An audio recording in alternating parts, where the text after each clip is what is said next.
Capacitive transducers, जैसे resistive transducers, inductive transducers, वैसे ही capacitive transducers. जब मैंने क्लासिफिकेशन ऑफ ट्रांसड्यूसर्स बताया था आपको, तो कहा था कि दो तरह के हो सकते हैं, एक्टिव और पैसिव। उसके अलावा डायरेक्ट, इनडायरेक्ट, और क्या था, analog and digital, and primary and secondary भी। सो एक्टिव एंड पैसिव में जो पैसिव सर्किट एलिमेंट्स का बिहेवियर दिखा रहे हैं, यानी रजिस्टिव बिहेवियर दिखाएं, इंडक्टिव बिहेवियर दिखाएं, कैपेसिटिव, वो उस तरह से नाम आएगा। तो इंडक्टिव ट्रांसड्यूसर्स हैं जिसमें कि इंडक्टर्स में हम चेंजेस करेंगे, जो लीनियर वोल्टेज डिफरेंशियल ट्रांसफार्मर है, LVDT, लैब में भी है, वो सारे इंडक्टिव ट्रांसड्यूसर है।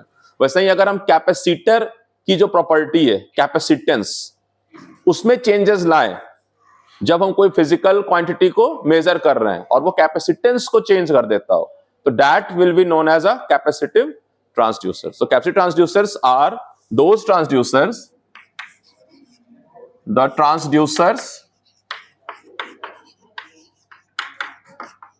in which physical quantity or physical variables to be measured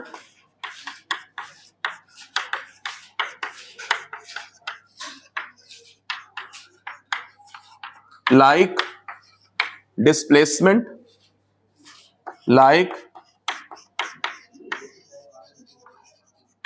displacement, force and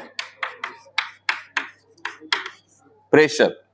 The transducer in which the physical variables to be measured like displacement, force and pressure brings changes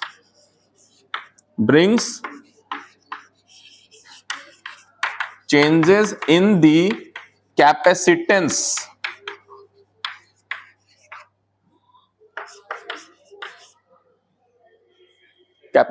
of the transducers are known as capacitive transducer.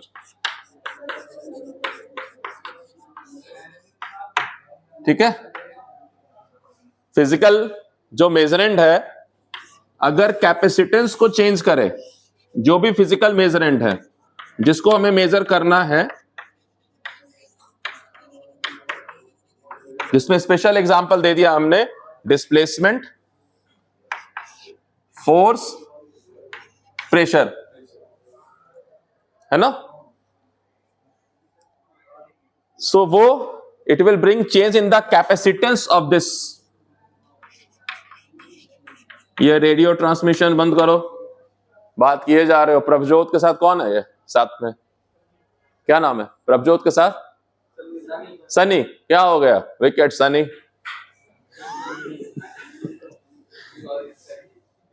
चल ही रहा है, इधर शब्द वेदी बांध चलाता हूं मैं, सीधा इधर ही बताऊंगा बात करोगे तो। फिजिकल मेजरेंट कैपेसिटेंस को चेंज क्रिएट करे ये कैपेसिटेंस में, and will produce some electrical output. Electrical quantity हम यहां से टैपिंग कर लेंगे, बाद में देखेंगे क्या करेंगे। So it brings changes in the capacitance, any change, मतलब कैपेसिटेंस को हमने चेंज कर देंगे, plus minus delta C, something like that, उसको क्या कहेंगे, कैपेसिटिव ट्रांसड्यूसर्स। ठीक है, ठीक है,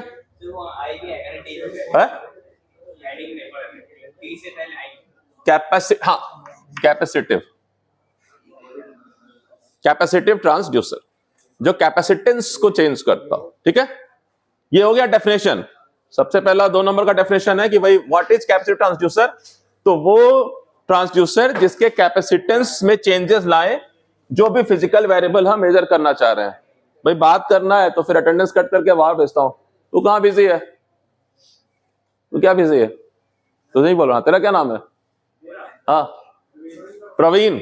बात करने में प्रवीण हो गए हो, पढ़ने में नहीं हो पा रहे हो, क्लास पे चुपचाप बैठे में प्रवीण हो जाओ।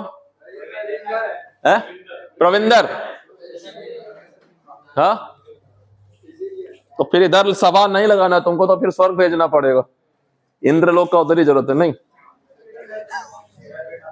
हाँ, based on the theory of parallel plate capacitor,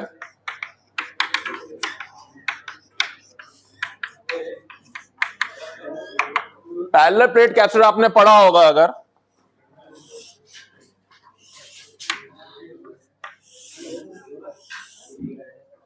so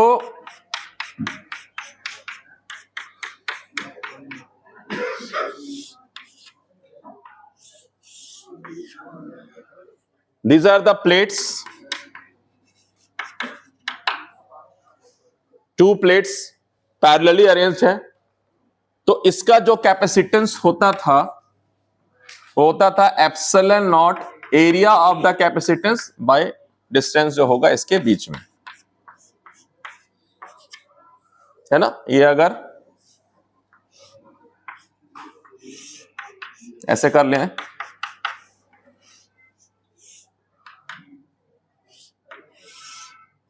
something like this, ठीक है। अगर इसमें मैंने कोई डाइलेक्ट्रिक फिल कर दिया, अगर मैंने इसके अंदर में कोई डाइलेक्ट्रिक भर दिया,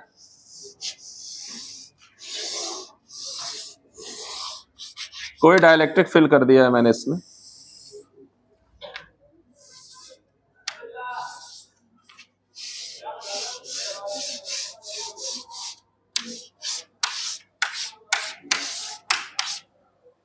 ऑफ डाइलेक्ट्रिक कांस्टेंट के, या रिलेटिव वैल्यू निकाल देते हैं तो के बदले रिलेटिव कांस्टेंट निकाल लेता हूं, ई आर। तो ये हो जाएगा epsilon naught E R A by D, ठीक है। Where A is the area of the overlapping faces, यानी कि अगर मैं ऐसा कोई पैरेलल प्लेट कैपेसिटर बनाऊं कि जो नीचे की तरफ आ रहा है,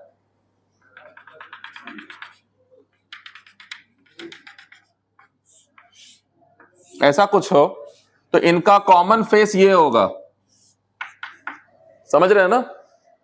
ये ऐसे है पैरेलल, अगर ये कर देता हूं तो जो ओवरलैपिंग एरिया है ना, पूरा एरिया नहीं प्लेट का, अभी ऐसे है तो चूंकि पूरा ओवरलैप्ड है, कंप्लीटली ओवरलैप, अगर ऐसा है तो जितना एरिया ऑफ ओवरलैपिंग है वही रखना पड़ेगा, ठीक है।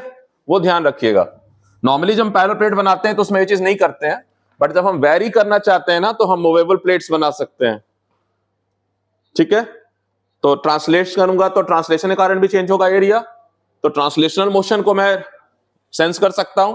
रोटेशन करूंगा अगर, तो रोटेशन कारण भी एरिया ऑफ ओवरलैपिंग चेंज हो सकता है, तो मैं एंगुलर मोशन को भी सेंस कर सकता हूं, क्योंकि ये दोनों ही मोशन कैपेसिटेंस के एरिया में बदलाव ला रहे हैं। बस यही सेपरेट कर दूंगा प्लेट्स को तो डिस्टेंस में बदलाव ला रहे हैं। बस अगर डाइलेक्ट्रिक के वैल्यू को कम ज्यादा कर दूंगा, कुछ चेंज कर दूंगा, तो उसमें बिहेवियर चेंज हो सकता है। तो मैं 3 तरह से कैपेसिटेंस को चेंज कर सकता हूं। कितने तरह से? 3 तरह से चेंज कर सकता हूं मैं। पहला तरीका है कि मैं डाइलेक्ट्रिक का चेंज कर दूं वैल्यू, या मैं डिस्प्लेसमेंट, या मैं एरिया ऑफ द ओवरलैपिंग। तो इन चेंजेस को जो लाएगा,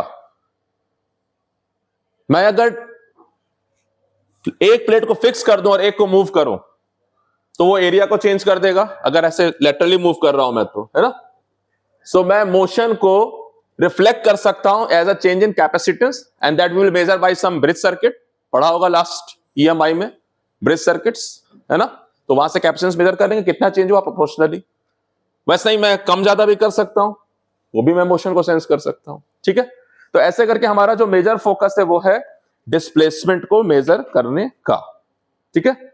सो कैपेसिटेंस कैसे मेजर कर रहे हैं आप, यूजिंग सम ब्रिज सर्किट, वो आप पढ़े हैं, है ना। और ये जो आप बात कर रहे थे ये है कैपेसिटिव रिएक्टेंस, है ना। तो अगर एसी सप्लाई जा रही है तो वहां पे आप रिएक्टेंस मेजर करके वहां से कैपेसिटेंस मेजर कर सकते हैं, है ना। ZC भी बोल दूं तो चलेगा, एसी में पढ़ा होगा। इंपिडेंस बोल दिया, बट दैट इज कोई रियल पार्ट तो है नहीं, तो दैट इज कैपेसिटिव रिएक्टेंस, वहां से देख रहे हैं ना। इंपिडेंस कर दो फिर तो J लगाना पड़ जाएगा, इसलिए इंपिडेंस नहीं लिख रहा हूं, XC लिख लिया, ऐसे करके, ठीक है। तो capacitance can be measure directly by a bridge circuit, okay.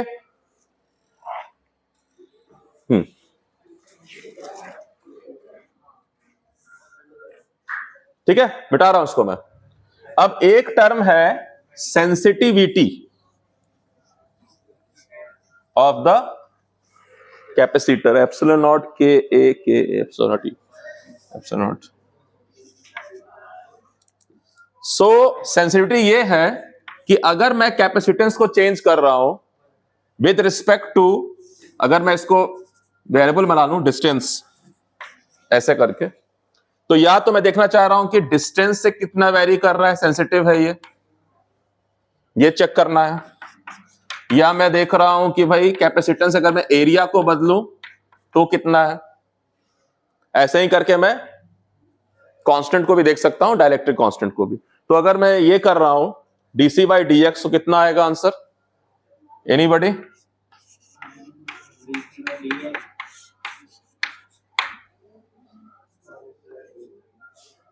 D D x of 1 by x,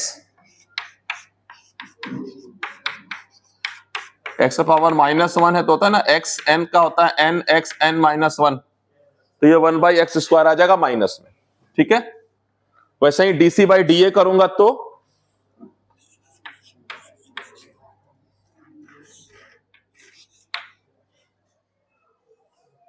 सो ये देख रहे हैं कि इसमें ज्यादा सेंसिटिव है रिस्पॉन्स, है ना, लेकिन लीनियर नहीं है, एक्स स्क्वायर यानी कि नॉन लीनियर रिस्पॉन्स है। ठीक है, तो ज्यादा सेंसिटिव है DC by D x but non linear है, इसमें क्या है, लीनियर रिस्पॉन्स है। ठीक है, ये दो बात नोट कर लीजिए। सो अब हम बनाने जा रहे हैं capacitive transducer by changing any one of the parameter of this capacitor. या तो हम distance between the plate change करते हैं, या area between the area of the overlapping plate change करते हैं, या हम डाइलेक्ट्रिक चेंज करते हैं। तो your syllabus says two of the these three, first by changing the distance between the plate and second by changing the overlapping area. ठीक है,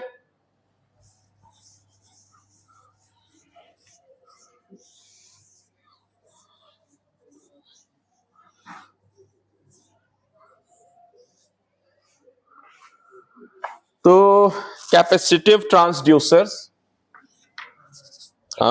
based on change in gap, based on change in gap between the plates,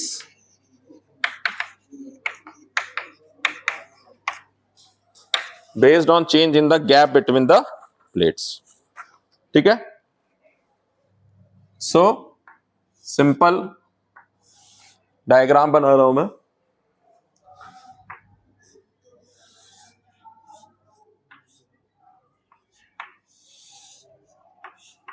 तो एक plate तो हमने fix कर दिया, किसी जिससे फिक्स्ड प्लेट, और एक प्लेट हमने मूवेबल रखा, मूवेबल प्लेट्स, और इसको सप्लाई किसी टर्मिनल से दिया। ठीक है, सो अभी क्या हो रहा है कि बताया कि इसका अगर जो डीसी बाई डी एक्स आएगा वो तो होगा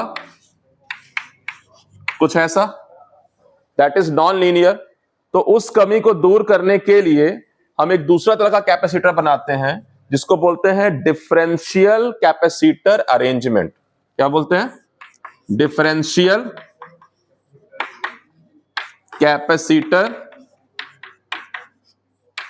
अरेंजमेंट,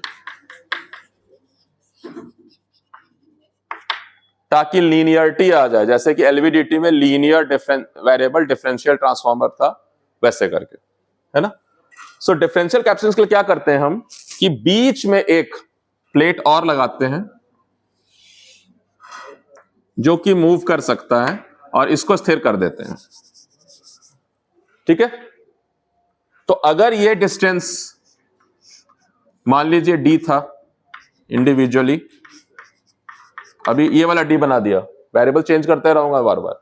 सो अगर मैं इसको डिस्प्लेस करता हूं विद एक्स, मान लीजिए यहां से यहां आ गया ये, ठीक है, x डिस्टेंस, तो ये जगह छोड़ दिया इसने, डॉटेड का मतलब पहले यहां था, ठीक है।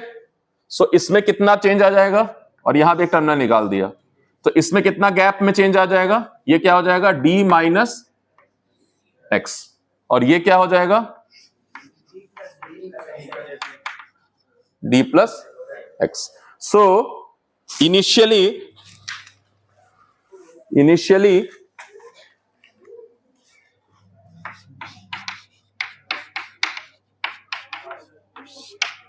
जब ये प्लेट सेंटर पे था, अब देखिए ये ना सीरीज में है, दो कैपेसिटर इन सीरीज है, ठीक है, तो ये अरेंजमेंट है। तो इनिशियली क्या था, C1 कितना था, C1 था epsilon naught E R A by D, और C2 कितना था epsilon not a by D, ठीक है। सो बातें किए जा रहे हो, बातें करनी है, अटेंडेंस हो गया है, आप प्रस्थान करिए, चाय की दुकान खुल चुकी होगी, है ना। इधर क्यों वक्त बर्बाद कर रहे हैं अपना, आपका बहुमूल्य समय हम बर्बाद कर रहे हैं, बार बार बोल रहा हूं, परमानेंट बाहर निकालूंगा मैं। सो ये है initially, so when the this plate moves bye x distance, है ना। सो फाइनली यानी उस पॉइंट पर नया जो C1 होगा चेंज हो जाएगा, C1 डैश कर देते हैं, ठीक है, वो क्या हो जाएगा epsilon naught E R A by D plus x हो जाएगा एक, और एक हो जाएगा d माइनस एक्स। तो इसको C1 ऊपर ले रहे हैं, अगर हम इसको C1 ले लेते हैं तो d माइनस एक्स कह देते हैं, ठीक है, और इसको C2 ले लेते हैं, फाइन। ऊपर वाले को भी इंडिकेट करें, C1 दे दिया, C2 दे दिया, ऊपर वाले को क्या, ऊपर वाला समझे क्या, ऊपर वाला,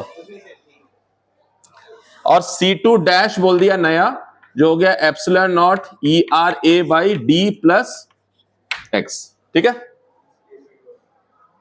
फाइन। और फिर क्या लिख लीजिए पहले,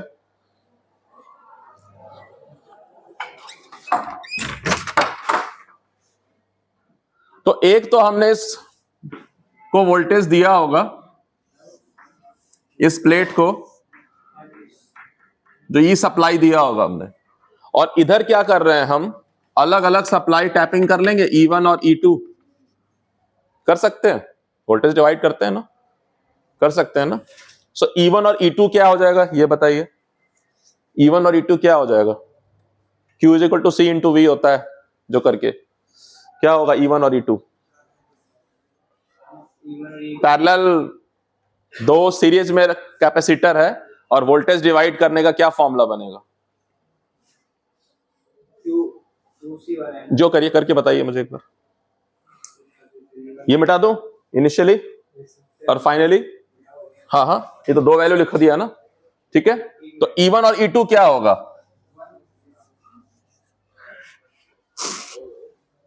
कर लेना घर जाकर ट्राई, ऐसा C1 और C2 है ना, और ये आपने सप्लाई वोल्टेज दे दिया है, मान लीजिए E, मान लेते हैं E दे दिया है, तो ये देखिए E1 क्या होगा, और इस मतलब ये इसके अक्रॉस जो होगा ड्रॉप E1 होगा, और इसके अक्रॉस जो ड्रॉप होगा E2 होगा, वो पूछ रहा हूं क्या होगा E1 और E2।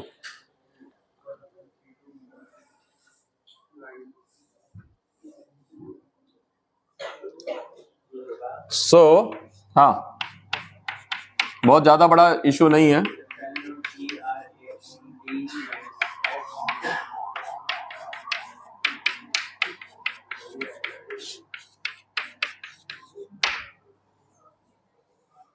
ठीक है। ऐसा आप नंबरिंग करना चाहते हैं लिख लीजिएगा, ये सेकंड इक्वेशन है 2A 2B लिख लीजिए, ये 3A 3B set of equations बन रहा है ना, इसलिए 3A और 3B लिख लीजिए, फाइन। ये अरेंजमेंट जो है एलवीडीटी में करते हैं हम, जितना से कैपेसिटेंस में इसमें चेंज आ रहा है उतना ही उधर बढ़ रहा है या घट रहा है। सो अब इसका डिफरेंशियल लेंगे हम, दोनों वोल्टेज को सब्ट्रैक्ट करके डिफरेंशियल लेंगे, उसमें ये वाला जो वेरिएशन है वो लीनियराइज हो जाएगा, जो पहले एक्स स्क्वायर पे डिपेंड हो रहा था सेंसिटिविटी, वो लीनियराइज हो जाएगा, अभी देखेंगे हम। सो हम क्या करेंगे, डिफरेंस निकालेंगे बिटवीन दीज टू वोल्टेज, तो वो डायग्राम हम ले लेंगे एंड इट विल एम्पलीफाई। पहले ये लिख लो, ये वाला एक्सप्रेशन लिख लिया, ये लिख लिया ना, क्योंकि इसके आगे एक डायग्राम और बनाना है, क्योंकि डिफरेंशियल वोल्टेज है उसको हम एम्पलीफाई करेंगे। We put a amplifier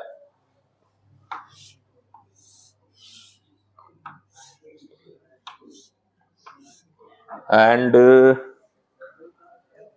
one connection is here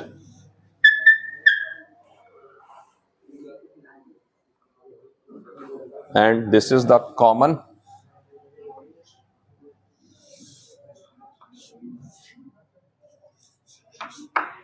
so ये जो वोल्टेज है E2 फीड हो रहा है और E1 फीड हो रहा है।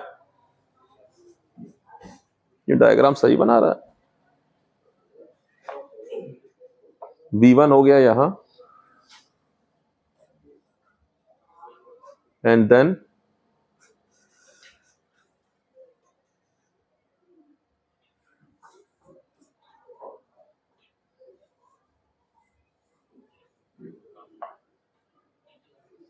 E1 एंड E2,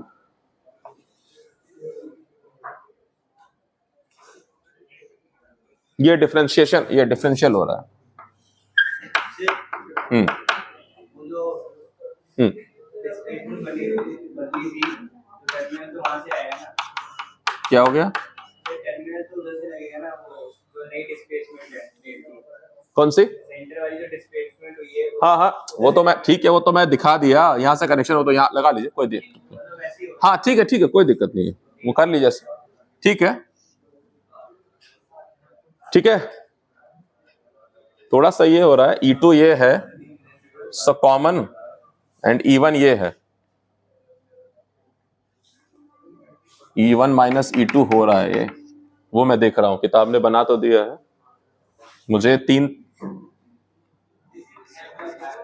नहीं, E1 ये हो गया बिटवीन दिस एंड E2, सो ये कॉमन हो गया,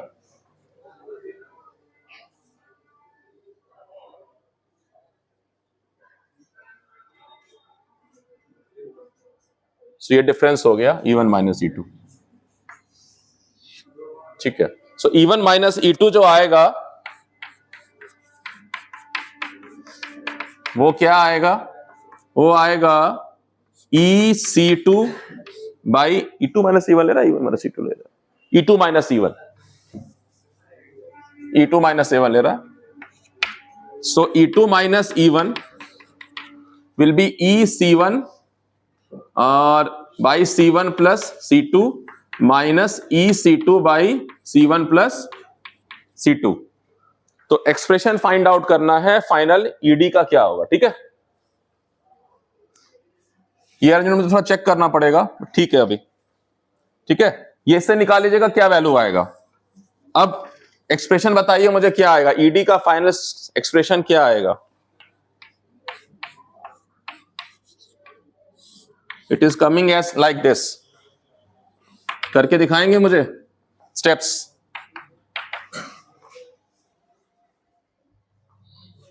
ये इधर मिटा रहा हूं मैं, ठीक है ना, करके दिखाएगा कोई स्टेप्स?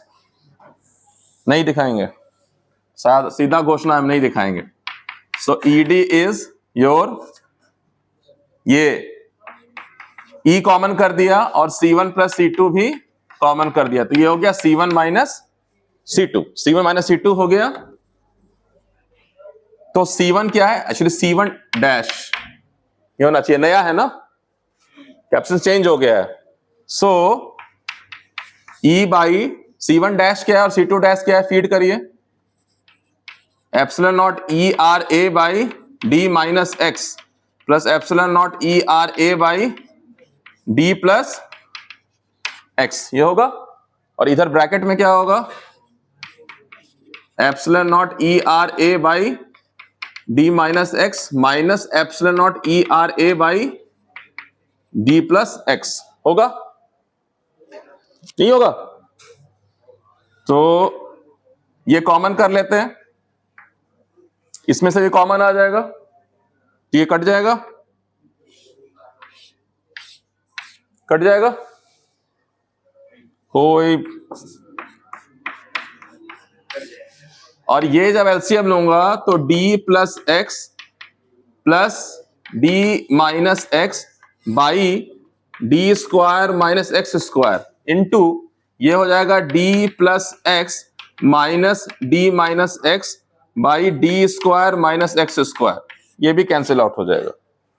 ठीक है,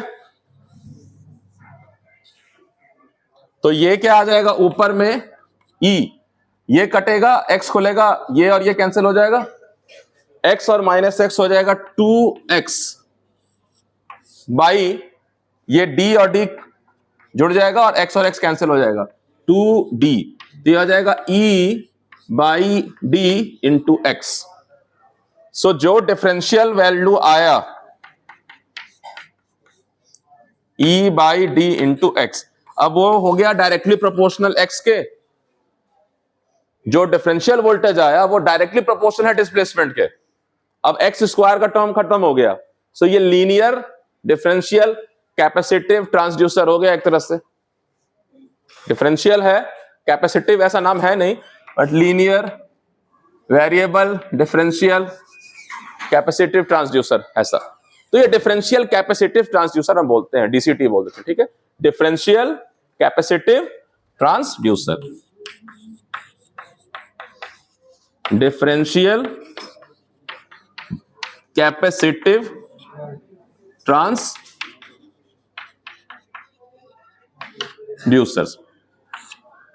तो मैं अगर कोई स्मॉल डिस्प्लेसमेंट करूंगा डेल्टा एक्स, सॉरी ये वाला डेल्टा एक्स रीड कर लेगा, प्रोपोर्शनल कैपेसिटेंस चेंज हो जाएगा, उसको मैं किसी ब्रिज सर्किट में रख दूंगा जो आपने पढ़ा है, और वहां से कैपेसिटेंस चेंज हम निकाल लेंगे और रिश्ता हमें मालूम है फिर, है ना, इतना डिस्प्लेसमेंट के हिसाब से इतना वोल्टेज इंड्यूस होगा, मेजर कर लेंगे। ठीक है, डन, इतना था ये। इसके अलावा एक और है,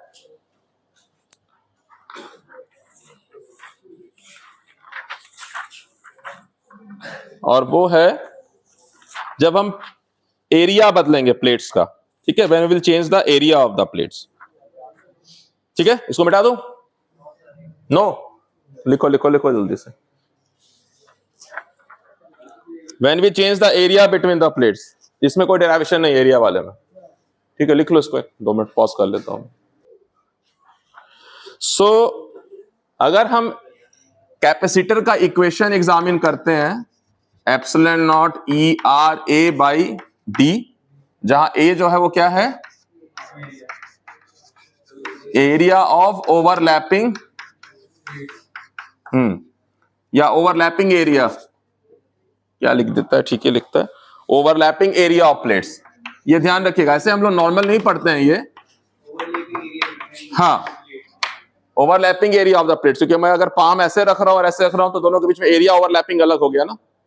तो ओवरलैपिंग एरिया, ऐसे हम नॉर्मली जब डिफाइन करते हैं तो नहीं बोलते हैं, क्योंकि हम पैरेलल प्लेट में पैरेलल प्लेट रखते हैं, बट हम वेरिएबल बनाने जा रहे हैं तो ओवरलैपिंग होगा।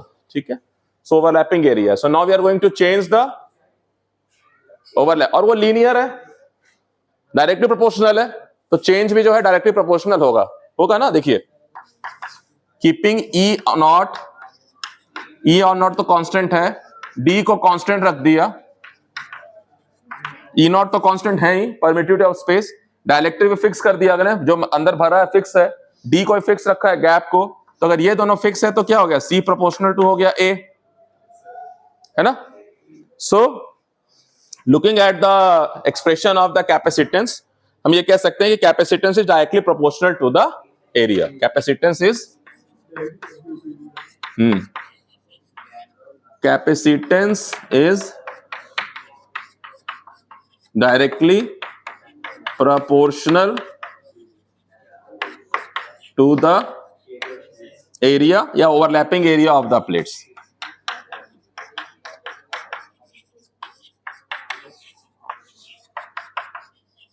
of the plates।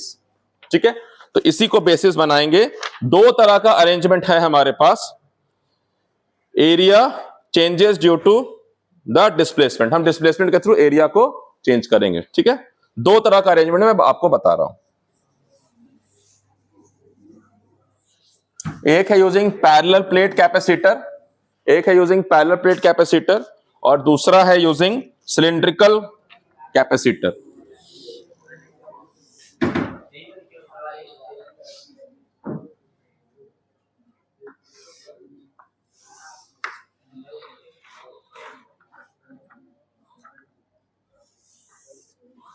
Displacement change करने के लिए हाँ, डिस्प्लेसमेंट नहीं करेंगे, अब एरिया चेंज करेंगे। अब एरिया चेंज कर रहे हैं।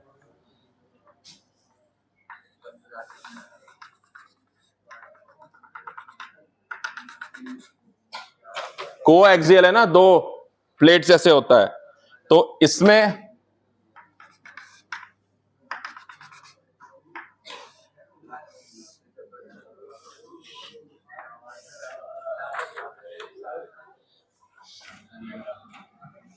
ये जो है बिटवीन दिस जो डाया है वो D1 है, और ये जो है डाया D2 है। ठीक है, और ये मूविंग ट्यूब है, ये भी ट्यूब है, ये भी ट्यूब है। दो कोएक्सियल ट्यूब्स है, यानी एक पेपर को आप राउंड कर लीजिए ऐसे करके, एक पेपर को आप राउंड कर लीजिए ऐसे करके, ये इनर प्लेट हो गया of the capacitor, cylindrical capacitor, और एक थोड़ा बड़ा कर लीजिए और ऊपर से रख दीजिए। तो एक आपको यहां पे दो तरह के दिखाई देंगे, है ना। सामने से कैसा दिखाई देगा,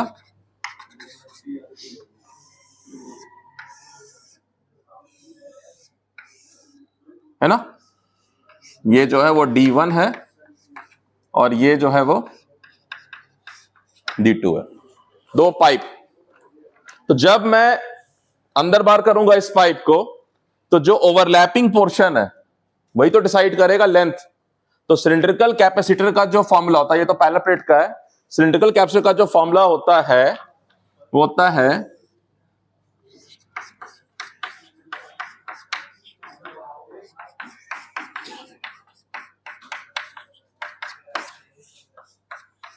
टू पाई एप्सिलॉन नॉट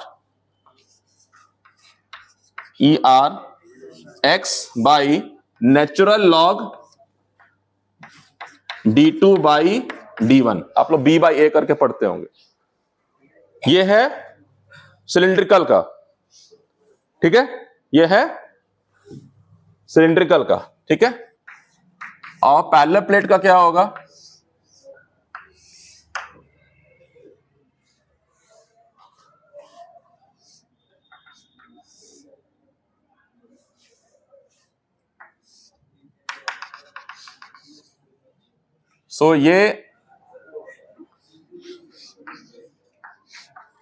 ये इसका ओवरलैपिंग एरिया हो गया कॉमन, है ना। C जो है capacitor, parallel plate, epsilon naught ER A by D, या X कर दीजिए।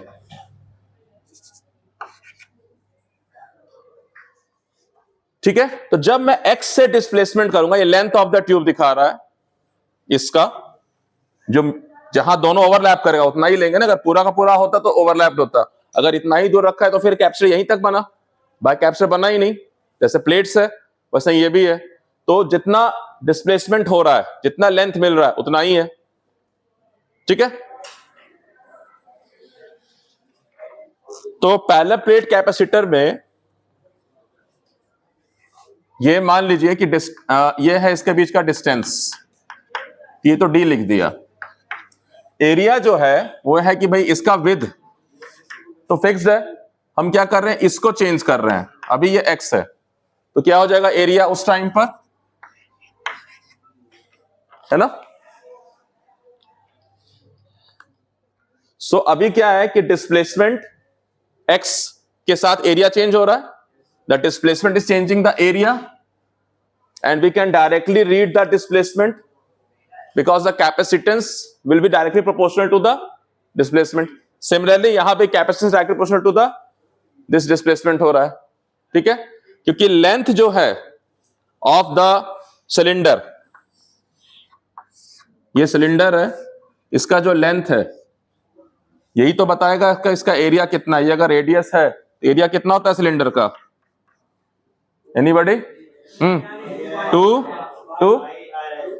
गुड 2 पाई आर एल, क्योंकि शीट को अगर मैं काट के खोल दूंगा, इस शीट को काट के खोल दूंगा तो ये लेंथ एल होगा और ये 2 पाई आर होगा, ये लेंथ, तो 2 पाई आर एल, इसलिए वो 2 पाई समथिंग एक्स जा रहा है ना। सो एरिया ही है ना वो, समझ में आ गई बात ना। मैं एरिया वर्ड लिख नहीं रहा हूं, मैं एप्सिलॉन नॉट ए बाई भी लिख सकता था, ठीक है। सो दिस 2 पाई एक्स पूरा जो आ रहा है ना, आर एल, वो पूरा आ रहा है ऐसे करके। सो यहां पर और कुछ लिखने की जरूरत नहीं है। The area changes linearly, point लिख लीजिए, the area changes linearly with the displacement, ठीक है। यहां एरिया जो है वो हो रहा है W इंटू एक्स, है ना। यहां जो एरिया हो रहा है वो mutual 2 pi r into x. So the area, हाँ, area changes linearly with displacement and that's why the capacitance will change linearly with the displacement, ठीक है। तो ये एक ट्रांसड्यूसर होगा जो लीनियर वेरिएशन दिखाएगा, ठीक है। इसमें कोई फॉर्मूला डिराइवेशन नहीं है, फाइन। सो C और X लीनियरली वेरी कर रहा है, यानी दोनों का जो स्लोप होगा वो कांस्टेंट होगा, यानी sensitivity of this transducer will be constant. जो del C by del X होगा वो कांस्टेंट होगा, है ना, ठीक है। तो ये इसकी खासियत है कि सेंसिटिविटी जो है वैरी नहीं करेगा, जबकि पिछले वाले में सेंसिटिविटी भी वैरी कर रहा था, ठीक है, ये चीज है। और 2 डेटा लिख लीजिए जो मैंने नहीं बताया, इंपॉर्टेंट एक लाइन, क्योंकि ये इंफॉर्मेशन अच्छा है आपके लिए। हाँ, जो पहला मैंने आपको कैपेसिटिव ट्रांसड्यूसर बताया, उससे कितना रेंज का डिस्प्लेसमेंट आप मेजर कर सकते हैं, जरा देखिएगा, बहुत अच्छा वैल्यू है। चूंकि the differential method can be used, पहला वाला जो पढ़ाया था डिफरेंशियल मेथड, पहला वाला, ये पहला नहीं, डिफरेंशियल कैप्चर वाला जो था, the differential method can be used for displacement measurement, for displacement measurement of displacement measurement of 10 to the power minus 8 millimeter, 10 to the power minus 8 millimeter to 10 millimeter। समझ रहे हैं आप बात को? कितना बड़ा रेंज बन रहा है, इतने डिस्प्लेसमेंट को भी वो मेजर कर लेगा। हाँ, कुछ ज्यादा ही है, तो डेटा है तो है, वो तो इंजीनियर्स हमें बता रहे हैं जो प्रैक्टिकल वर्ल्ड में है ना। So with in an accuracy of, ये भी लिख लीजिए, with in an accuracy of 0.1%, काफी अच्छा एक्यूरेसी है, यानी 99.9% तक वो एक्यूरेट हमें इंफॉर्मेशन देगा। डिस्प्लेसमेंट समझे ना, कितना माइन्यूट डिस्प्लेसमेंट भी मेजर कर सकता है, पहला वाला, ठीक है। दूसरा वाला जो है, जो अभी बताया, उसका रेंज जो है वो है सेंसिटिविटी कांस्टेंट, हाँ, ये लिख रहा है for 1 millimetre to several centimetre. जो दूसरा वाला बताया है उसका रेंज क्या है, 1 मिलीमीटर से सेवरल सेंटीमीटर तक। तो आप समझ सकते हैं किस तरह के रेंज में कौन सा यूज करना अच्छा है ना। 1 मिलीमीटर से आगे है तो 10 मिलीमीटर तक तो दोनों चल जाएगा, 10 मिलीमीटर से आगे तो आप वही यूज करिएगा, बट उसका सेंसिटिविटी रेंज 1 मिलीमीटर से लेकर के सेवरल सेंटीमीटर तक है, सेकंड वाले। सो ये कैपेसिटिव ट्रांसड्यूसर समाप्त होता है, ठीक है। कैपेसिटर को थोड़ा पढ़ लीजिएगा, फंडामेंटल्स चल रहा है ना, कैपेसिटर को थोड़ा फंडामेंटल्स पढ़ लीजिएगा आप लोग, क्योंकि आपका वो फंडामेंटल मुझे मिसिंग लग रहा है, तभी आप कैपेसिटिव ट्रांसड्यूसर समझ पाएंगे। वैसे इंडक्टर का फंडामेंटल पढ़िएगा, तभी इंडक्टिव ट्रांसड्यूसर्स समझ पाएंगे। ठीक है, गुड, ठीक है, थैंक यू।